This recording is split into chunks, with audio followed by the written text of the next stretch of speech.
کربلا کے میدان میں خیمے لگے ہوئے تھے اور خواتین تھی نا، تو ان خواتین میں جب ان کے سامنے خبریں آ رہی تھی کہ والد بھی شہید ہو گئے، بھائی بھی شہید ہو گئے، شوہر بھی شہید ہو گئے، بچے بھی شہید ہو گئے، تو کوئی خاتون بغیر پردے کے باہر آئیں ہیں، چیختی ہوئی، چلاتی ہوئی، چادر اتار کر.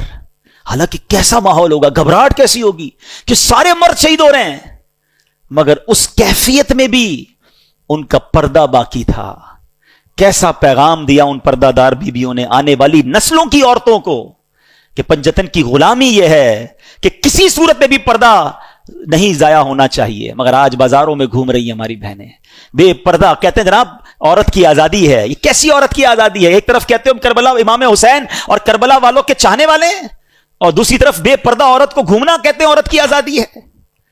بڑا پیارا واقعہ ہمارے نگران شورا نے پچھلے دنوں بیان میں سنایا. ایک غیر مسلم تھا، اس نے ایک مسلمان سے کہا کہ یہ تم لوگوں نے عورتوں کو قید کیا ہوا ہے، کوئی ہاتھ ہی نہیں ملا سکتا ان سے. ہمارے یہاں تو جو دیکھو شیک ہینڈ کر لیتا ہے، اور تم اپنی عورتوں کو دوسرے مردوں سے ہاتھ بھی نہیں ملانے دیتے. تو مسلمان نے کہا یہ بتاؤ تمہارے ملک کی ملکہ سے کوئی ہاتھ ملانا چاہے تو ملا سکتا ہے؟ کہا نہیں، ملکہ تو بہت بڑی شخصیت ہوتی ہے، اس سے تو چند سلیکٹڈ لوگ ہی ہاتھ ملا سکتے ہیں، باقی لوگ تو اس کے قریب بھی نہیں جا سکتے. کہا تمہارے ملک میں ایک ملکہ ہے، ہماری ہر عورت کو ہم نے ملکہ کا درجہ دیا ہے.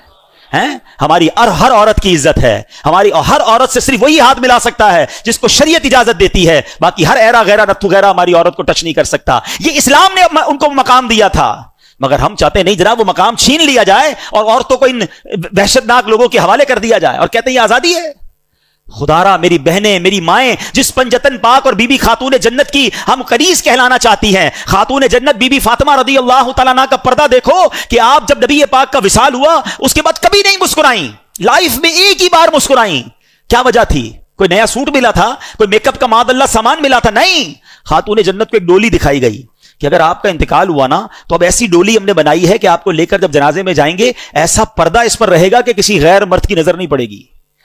اتنا پردے سے پیار تھا کہ وہ ڈولی دیکھ کر آپ مسکرا رہی ہیں کہ میرے مرنے کے بعد بھی مجھے کوئی غیر مرد نہیں دیکھ سکے گا.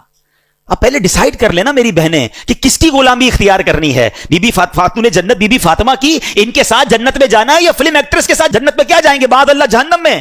خود سوچیں کہ ہم کس کے پیچھے چل رہے ہیں، یہ کدھر لے کے جا رہا ہے معاشرہ ہم کو. کربلا کا یہ پیغام میری بہنوں کے لیے ہے کہ وہ جو بیبیاں تھیں وہ پردہ دار تھیں، آپ بھی پردہ دار رہیں.